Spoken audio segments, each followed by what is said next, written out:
सिंध की धान की फसल पाकिस्तान की मजमूई एक्सपोर्ट में एक बड़ा हिस्सा शामिल करती है। तकरीबन 30% चावल की पैदावार सिंध से होती है।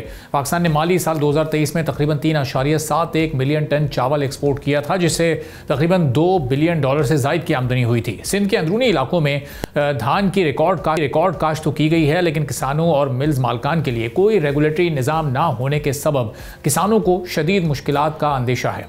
2025 में 21 लाख एकड़ या 8,51,000 हेक्टेयर पर चावल की बुआई ने सिंध में 8 लाख हेक्टेयर के टारगेट को पूरा कर लिया है। छोटे फार्मर्स की जानिब से राइस मिल्स की गैर मुनसिफाना कटौतियों का शोर भी इस वक्त खासा सुनने में आ रहा है, जबकि राइस मिलर्स की तरफ से मौजूदा कटौतियों को फसल में नमी की मकदार से जोड़ा जा रहा है।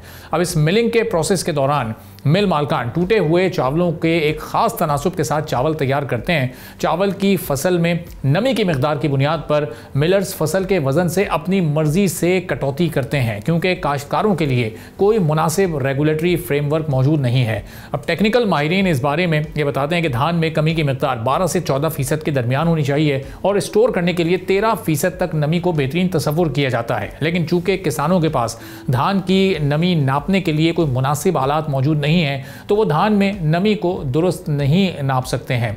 प्रैक्टिकली जब किसान धान के लिए लोकल मॉइस्चर मीटर इस्तेमाल करते हैं, तो मिल मालकान उनके मॉइस्चर मीटर को मुस्तरद कर देते हैं और 19% मॉइस्चर को 24% बताते हुए अपने एतबार से फसल की कीमत में कमी कर लेते हैं। कुछ अजला में मिलर्स और फार्मर्स के दरमियान मॉइस्चर के लिए 22% तक की इजाज़त मुकर्रर की गई थी, लेकिन फिर महकमा ज़राअत की जानिब से इस पर अमल दरामद के लिए कोई ऑर्डर जारी नहीं किए गए।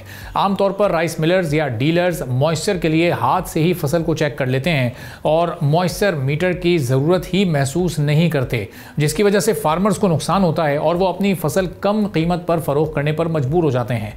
मुख्तलिफ मिल्स में अलग अलग मेयार अपनाया जाता है, जिसकी वजह से फार्मर मुख्तलिफ कीमत पर अपनी फसल फ़रोख्त करते हैं और ये इस बात की तरफ भी एक इशारा करता है कि कहीं भी मॉइस्चर मीटर का इस्तेमाल नहीं किया जा रहा है।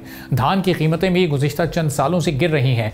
पिछले कुछ सालों में ये कीमत 3600 रुपये से कम होकर पहले 2900 रुपये पहुंची, फिर 2600 रुपये फ़ीमन पर आ गई और अब कुछ इस किस्म की भी खबरें सामने आ रही हैं कि मिलर्स की जानिब से किसानों को इस बार 2200 रुपये ये कीमत अदा की जाएगी। और अब आप देख सकते हैं कि इसमें किसान का किस हद तक नुकसान हो सकता है। फार्मर्स के मसाइल पर कोई भी अथॉरिटी या महकमा तवज्जो नहीं दे रहा। कुछ तरक्की पसंद फार्मर्स भी ये तस्लीम करते हैं कि किसान मॉइस्चर कंट्रोल प्रोटोकॉल की पाबंदी नहीं करते और 30% तक मॉइस्चर वाले चावल की फराहमी करते हैं। ऐसी सप्लाई पर मिलर्स की जानिब से तकरीबन 4 से 5 किलो फ़ीमन कटौती की जाती है और फिर फार्मर्स की जानिब से मिल्स मालकान पर कीमतों में कार्टेलाइजेशन का ऐलान जाता है। तो अब ये इस मामले का हल है क्या? कोई ऐसा वे आउट जिसमें दोनों फरीकैन को रिलीफ मिल सके? सब्सक्राइब करें और बेल दबाएं ताकि कोई खबर रह न जाए।